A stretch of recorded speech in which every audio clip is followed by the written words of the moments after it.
لله رب العالمين والصلاة والسلام على سيد الأنبياء والمرسلين نبينا محمد وعلى آله وصحبه أجمعين ومن تبعهم بإحسان إلى يوم الدين. ناظرین کرام، السلام علیکم ورحمۃ اللہ وبرکاتہ. مجلس مذاکرہ کے آج کے پروگرام میں ہمارا عنوان ہے نوجوانی کی آزادی اور والدین کی اطاعت. اس اہم موضوع میں ہمارے مہمان ہیں مولانا مفتی شکیل احمد سیتاپوری. آپ کا تعلق سیتاپور یو پی سے ہے. دارالعلوم دیوبند سے 1969 میں فراغت اور 1970 میں سند افتاء حاصل کی.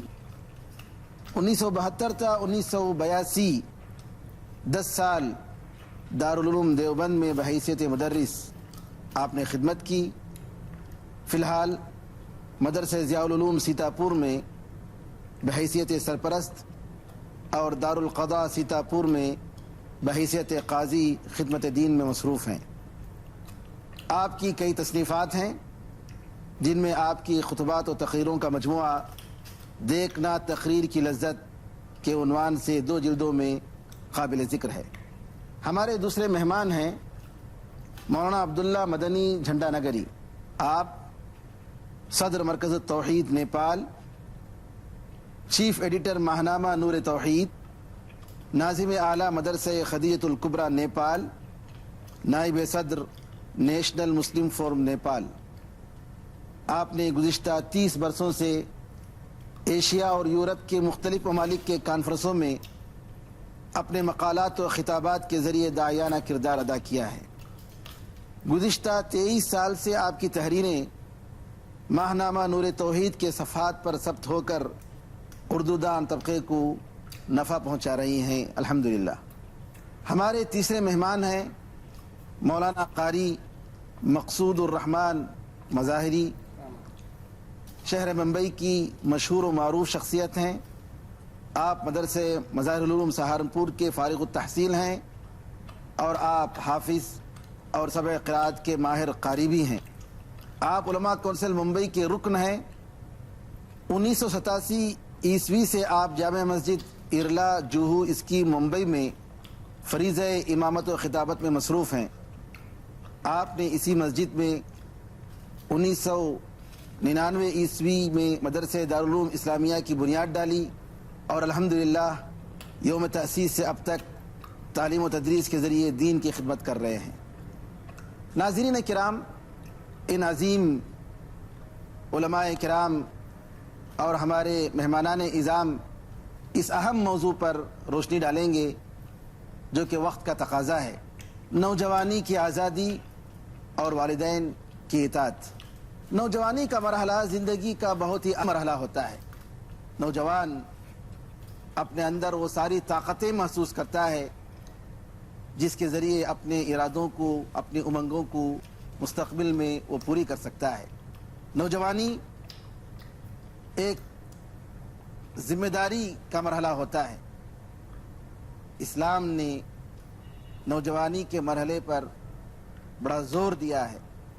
نبی کریم صلی اللہ علیہ وسلم نے نوجوانی کو بڑھاپے سے پہلے غنیمت جاننے کی تاکید کی ہے اور آپ نے بتایا ہے کہ قیامت کے دن جو اہم 5 سوال ہر شخص سے کیے جائیں گے ان میں سے ایک سوال نوجوانی کی زندگی کے بارے میں ہوگا. نوجوان ہر قوم کی ریڑھ کی ہڈی ہوتا ہے جس پر قوم کی عروج و زوال کا دار و مدار ہے. آئیے مولانا مفتی شکیل احمد سیتاپوری آپ کے سامنے اسلام میں آزادی کا مفہوم کیا ہے، کیونکہ نوجوان عام طور پر آزادی چاہتے ہیں، آزادی کے ساتھ اپنے معاملات کو طے کرنا چاہتے ہیں، وہ کسی بھی قسم کی رکاوٹ کے بغیر آگے بڑھنا چاہتے ہیں. لیکن آزادی کا کیا مفہوم ہے؟ کہیں ایسا تو نہیں کہ آزادی کی وجہ سے نوجوان اپنی مستقبل برباد کر بیٹھے؟ آزادی کے جوش اور جذبات میں نعوذ باللہ اس کی زندگی تباہ و برباد ہو جائے اور دنیا اور آخرت برباد ہو جائے. تو لہٰذا میں مولانا مفتی شکیل احمد سیتاپوری سے درخواست کروں گا کہ آپ آزادی کا کیا مفہوم ہے، اسلام میں آزادی کس کو کہتے ہیں، اس کے بارے میں آپ روشنی ڈالیں. میں اپنے ناظرین کرام سے عرض کرنا چاہتا ہوں اور ان کے گوش گزار کرنا چاہتا ہوں کہ آزادی کا لفظ مادہ پرست، ناخدا ترس، مغربی اور انگریزی تہذیب کا دیا ہوا ایک فریب اور دھوکہ ہے. آزادی وہ خود بھی نہیں برتتے. کیا یورپ کے لوگ اور آزادی کی صدا بلند کرنے والے لوگ اور آزادی کا ڈھنڈورا پیٹنے والے لوگ اپنی اولاد کو آزاد چھوڑ دیتے کہ چاہے وہ اسکول میں جائے یا نہ جائے؟ انہوں نے تو بچپن ہی سے تعلیم کو لازم کر رکھا ہے. تو کہاں ہے ان کے اندر آزادی؟ کیا اپنی اولاد کو انہوں نے آزاد کر رکھا ہے کہ اناپ شناپ بھینس اور بیل کی طرح کھائے چاہے وہ مر جائے؟ اس کو صالح غذا کا پابند بنایا جاتا ہے، اس کو بچپن میں تعلیم کا پابند بنایا جاتا ہے. تو کہاں ہے آزادی؟ دراصل دنیاوی معاملات میں کہیں بھی آزادی یورپ کے لوگ اور تمام دنیا دار لوگ پسند نہیں کرتے. شروع سے چاہتے کہ ان کا لڑکا دنیاوی اصول کا پابند بنے، تجارت میں پابندی کرے، تعلیم میں پابندی کرے. آزادی اگر برتی جاتی تو صرف دینی امور میں کہ نماز کے لیے آپ کو پابند کر رہے ہیں، شرافت کے لیے کو پابند کر رہے ہیں، نگاہوں کو نیچا کرنے کے لیے کو پابند کر رہے ہیں، اس کو عفت پاک دامنی کو سکھا رہے ہیں، اس کو حیوان کیوں نہیں بننے دیا جاتا، اس کو جانور اور بھینس اور بیل کی طرح سے شہوانی تقاضے پورے کرنے کے لیے سڑکوں کے اوپر پارکوں پر چھوڑا کیوں نہیں جاتا؟ اس لیے میں بے لاگ اور وضاحت کے ساتھ کہنا چاہتا ہوں کہ آزادی ایک فریب ہے جو دینی معاملات میں صدا بلند کی جاتی ہے اور دنیاوی معاملات میں آزادی سے چشم پوشی کی جاتی ہے اور آزادی کے بجائے پابندی پر عمل کیا جاتا ہے. اسلام کے اندر اسلام کے معنی ہی اطاعت کے، یعنی اللہ اور رسول کے احکام کی پابندی میں آزادی کہاں ہے؟ لیکن پابندی کے یہ معنی نہیں ہے کہ ہم اپنی اولاد کو شکنجے میں جکڑ رہے ہیں یا کسی قید کے اندر قید و بند کی زندگی گزارنے پر مجبور کر رہے ہیں، بلکہ پابندی کے معنی ہیں انسانیت کے اصول، آداب معاشرہ کی پابندی. اور یہ پابندی اس طرح کرائی جائے کہ ان کے ولولوں پر اور ان کے حوصلوں پر اور ان کی امنگوں پر جو جائز امنگیں ہیں اور ولولے ہیں ان پہ فرق نہ پڑنے پائے. یہی وجہ ہے. ماشاءاللہ آپ نے بڑے عمدہ طریقے سے مغربی قوم کے پاس آزادی کا جو نظریہ ہے اس کے بارے میں آپ نے روشنی ڈالی. مولانا عبداللہ نیپالی جھنڈا نگری صاحب، ذرا آپ بتائیں کہ مغرب کے پاس جو آزادی حقوق نسواں، آزادی نسواں، عوام کو آزادی، یہ جو آزادی کا لفظ مغرب جس کے ذریعے دھوکہ دیتا ہے اور بار بار اقوام عالم کو اس کے ذریعے غلام بنا رہا ہے، کیا یہ واقعی یہ لوگ آزادی دے رہے ہیں یا یہ کہ ایک تماشا ہے یا یہ الفاظ کے ساتھ کھیل رہے ہیں؟ جیسا کہ شاعر نے کہا کہ جنوں کا نام رکھ دیا خرد کا جنوں، جو چاہے آپ کا حسن کرشمہ احساس کرے. ایسا تو نہیں کہ جو ہے نعوذ باللہ یہ لوگ الفاظ کے ساتھ کھیل رہے ہیں؟ آپ کا کیا خیال اس کے بارے میں؟ حقیقت یہ ہے کہ مغرب نے جس طرح سے اس لفظ کے ساتھ کھلواڑ کیا ہے، غور و فکر کیجئے تو یہ ایک فریب سا معلوم ہوتا ہے. آزادی کے نام پر خود انہوں نے دنیا کو غلام بنایا، دوسرے ملکوں پر وہ حملہ آور ہوئے، یلغار کیا گیا. آزادی کے نام پر خواتین کو دنیا بھر میں مختلف ذریعے سے انہوں نے ذلیل کیا. عورت کو گھر کے دائرے سے نکال کر کے آزاد کیا مگر خواہشات کا پابند بنا دیا. تجارت کے معاملے میں انہوں نے جو آزادی دی، دنیا میں ہر چیز کی تجارت کو جائز قرار دے دیا گیا. اس طرح سے آپ دیکھیں تو آزادی کے لفظ کو اپنے لیے بہت سارے فائدے کے طور پہ استعمال کیا اور یہی نام لے کر کے دنیا کے تمام لوگوں کو غلام بنایا گیا، پابند کیا گیا. بہت سارے وصول و ضوابط کی زنجیروں میں دنیا کو جکڑ دیا گیا. اس وقت جب ہم عالمی پیمانے پر انسانی حقوق کی بات کرتے ہیں، عالمی عدالتوں کی بات کرتے ہیں، اس دنیا کو ہم نے ایک گاؤں کی طرح بنا دیا ہے. اس کے باوجود آپ دیکھیں کہ دنیا میں آزادی باقی کہاں رہ گئی. آپ بول نہیں سکتے، آپ حق بات نہیں کہہ سکتے، آپ اپنے مذہب کے اصول و ضوابط کے مطابق آپ کپڑے نہیں پہن سکتے، آپ اپنی مسجد میں مینار نہیں بلند کر سکتے، آپ اپنی بچیوں کو اسکارف نہیں پہنا سکتے. ہمارا حق ہے کہ ہم جو چاہیں پہنیں، یا ہماری شریعت نے ہمیں جو راستہ دکھایا اس پر ہم چلیں. ہم کو اس پر چلنے تک کی آزادی نہیں دی گئی. دراصل یہ آزادی علامہ اقبال کے کلام میں ہمیں ایک مصرع ملتا ہے، صنوبر باغ میں آزاد بھی ہے پا بگل بھی ہے. صنوبر کا درخت سر اٹھائے ہوئے آسمان کی طرف بلند ہوتا جا رہا ہے، مگر اس کی جڑیں مٹی میں ہیں، پا بگل ہے وہ. اور اس طرح سے آزادی انسان کی اصلاً ہوتی ہے کہ بہت سارے اصول و ضوابط کا انسان کو پابند بنایا گیا. لیکن اس دنیا نے آزادی کے نام پر جس طرح سے دھوکہ دیا ہے، دراصل اب دنیا والوں کو اس فریب کے اس عمل کو سمجھ لینا چاہیے. اور اسلام نے بنیادی طور پر ایک انسان کو جو آزادی دی ہے اس کی طرف توجہ ہونی چاہیے کہ اسلام نے کس طرح سے انسانی فطرت کے مطابق زندگی گزارنے کی تعلیم دی ہے، تاکہ وہ اس دنیا میں آزاد بھی رہے اور وصول و ضابطے کا پابند بھی رہے. آپ اگر کہیں کہ ہر چیز کو ایسے ہی آزاد چھوڑ دیا گیا تو بات وہی ہوگی. ایک صاحب آزادی کے جوش میں چلے جا رہے تھے اور کافی ان کے ہاتھ زور زور سے حرکت کر رہے تھے. ایک صاحب کی ناک پہ ان کا ہاتھ لگ گیا تو اس نے کہا کہ بھائی یہ کیا، آپ نے مجھے مار دیا. کہا نہیں میں تو، میری تو آزادی ہے، میں تو جا رہا ہوں چاہے جیسے جاؤں.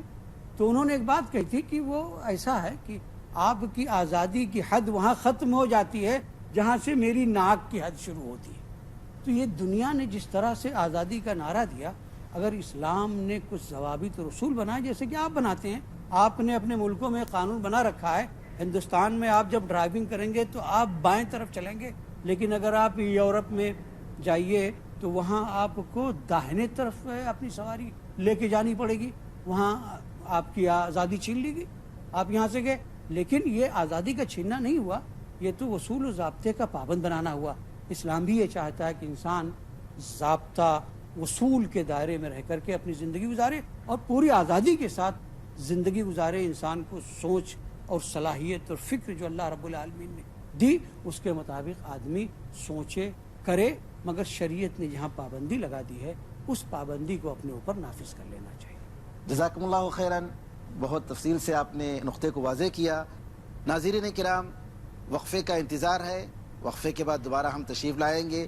اس وقت تک کے لیے اجازت دیجیے. السلام علیکم ورحمۃ اللہ وبرکاتہ.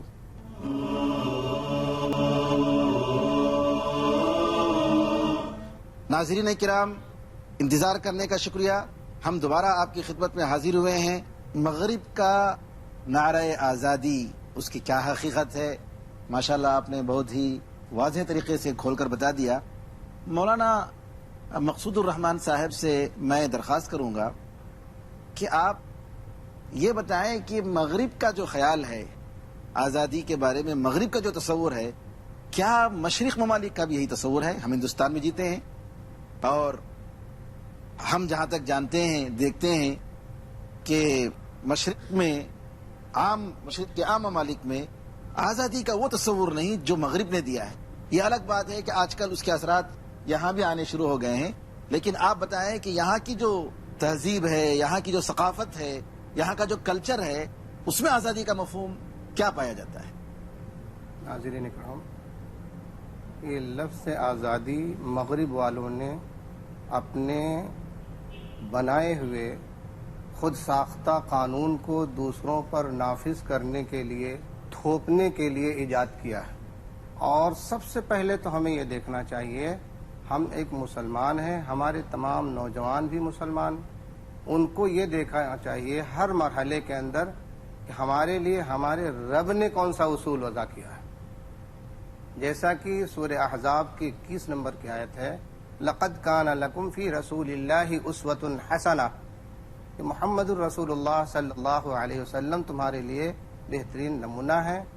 یہ عاقل بالغ ہونے کے بعد سے ہی بچے پر اور نوجوان پر، بوڑھوں پر، مرنے تک بالغ ہونے کے بعد میں یہ اصول اللہ کا نافذ ہو جاتا ہے، اور محمد الرسول اللہ صلی اللہ علیہ وسلم کے طور طریقے پر زندگی گزارنا ہمارے لیے، ہمارے نوجوانوں کے لیے، سب کے لیے لازم ہو جاتا ہے۔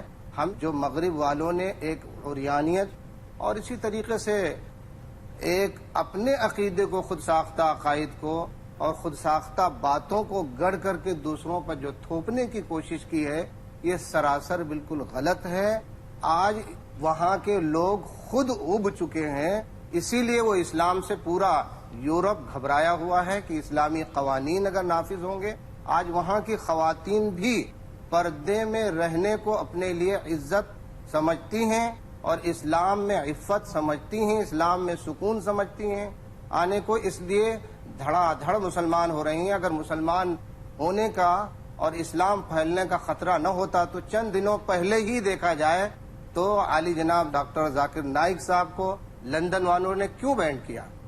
اس لیے کہ وہ اصول و دلائل سے قرآن عظیم جو اللہ تعالیٰ کی اتاری ہوئی کتاب ہے اور آخر نبی محمد الرسول اللہ صلی اللہ علیہ وسلم جو ساری کائنات والوں کے لیے راہبر اور رہنما رحمت للعالمین ہیں، ان کے اصول و ضوابط کو جب وہ واضح طور سے ان کے سامنے پیش کرتے ہیں تو ان سب یورپ کے لوگوں کو، حتیٰ کہ جو جیل میں قید ہیں، ان لوگوں کو بھی اسی میں سکون نظر آتا ہے اور جیل میں داخل ہوتے ہیں ایک اپنا مذہب لے کر کے، لیکن وہاں جیل سے بھی ہزاروں کی تعداد میں مسلمان ہو کر باہر نکلتے ہیں۔ انہیں یہ معلوم پڑتا ہے کہ جو لفظ آزادی مغرب والوں نے ایجاد کیا ہے، یہ اصل میں اپنے عقیدے کو تھوپنے اور غلام بنانے کا بظاہر ایک ان کا ذریعہ ہے، اور جو اسلام جو معاملات پیش کرتا ہے، اسوہ پیش کرتا ہے، اس میں ہی سکون اور اس کے اندر ہی ہمارے لیے سوسائڈ وغیرہ ہونے سے بچنے کا ایک بہترین مذہب اور طریقہ قانون ہے۔ اس لیے وہ لوگ جو ہے گھبرائے ہوئے ہیں اسلام سے بھی اور اسلام کے داعی و مبلغین سے بھی، اور اپنے اس خود ساختہ لفظ کو وہ زبردستی تھوپنا چاہتے ہیں اور آزادی کو تھوپنے ہیں۔ جہاں پر آپ دیکھیں گے دنیا میں، آپ ایک دم سے نظر ڈال کر دیکھیے، چاہے فلسطین کے اندر ہو، اگر وہاں پر کوئی باقاعدہ آزادی، انہوں نے ووٹنگ کیا اور ووٹنگ کے بعد میں وہ جیت گئے، اگر ان لوگوں کے خلاف تھے تو وہ بولتے ہیں کہ نہیں، یہاں آزادی کا نہیں، بلکہ یہاں جب سیکولرزم نہیں آیا بلکہ یہ تو بنیاد پرست لوگ آ گئے۔ اگر کوئی آدمی اصول و ضوابط کے مطابق آتا ہے لیکن مغرب والوں کے نزدیک اگر وہ محبوب و مقبول یا ان کی باتوں میں ہاں میں ہاں ملانے والا نہیں، چمچا گیری نہیں کرتا ہے، تو اس کو پھر وہ بول دیتے ہیں کہ نہیں، یہ آزادی کے خلاف ہے، آزادی کا باغی ہے، اور اگر ان کے ہاں میں ہاں ملانے والا آدمی ہوتا ہے تو پھر اس کو وہ کتنے ہی اپنے اس دنیا کے اصول و ضوابط کے خلاف کرتا چلا جائے لیکن وہ آزادی کا علمبردار ان کی زبان میں ہے، حالانکہ وہ ظالم ہوتا ہے۔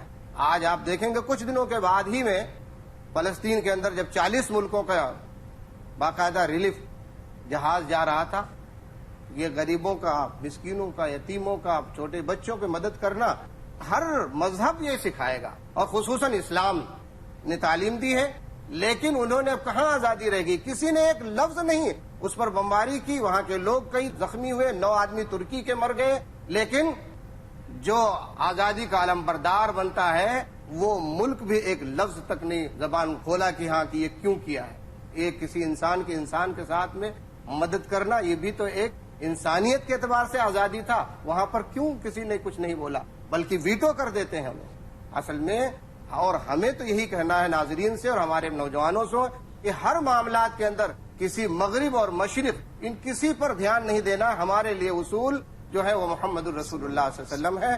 اللہ تعالیٰ نے ہمیں یہی تعلیم دی ہے۔ اللہ تعالیٰ نے سورہ حشر میں فرمایا وما آتاکم الرسول فخذوا وما نہاکم عنہ فانتہوا، جن جن چیزوں سے محمد الرسول اللہ صلی اللہ علیہ وسلم نے منع کیا ہے اس میں نوجوانوں کو بھی، بچوں کو بھی، بوڑھوں کو بھی، سبھی لوگوں کو، عالم کو، جاہل کو، سب کو وہی اصول اپنے سامنے رکھنا ہے اور اسی کے مطابق عمل کرنا ہے اور ان چیزوں سے بچنا ہے، اور جن چیزوں کو اللہ کے رسول نے حکم دیا ہے اسے ہمیں عمل میں لانا ہے، خواہ دنیا کچھ بھی چلاتی رہے۔ اور آج بھی ہمارے ہندوستان کے اندر مغربی تہذیب کو اتنا مقبول اور محبوب نہیں سمجھتے ہیں، اسی لیے وہ مختلف ناموں سے، مختلف چیزوں کے ذریعے سے ورغلانے کی کوشش اور نوجوانوں کو جو ہے ان کے جوانی کو خراب کرنے کے لیے مختلف وسائل بھی استعمال کیے جاتے ہیں، مختلف چیزیں استعمال کی جاتی ہیں اور مختلف طریقے سے آج ہمارے نوجوانوں کو بے راہ کیا جا رہا ہے اور تھوپا جا رہا ہے ان پر۔ لیکن آج ہمارا نوجوان سمجھ گیا ہے اور ہمارے خصوصاً ہمارے ایشیا کے اندر سمجھ گئے کہ مغرب والے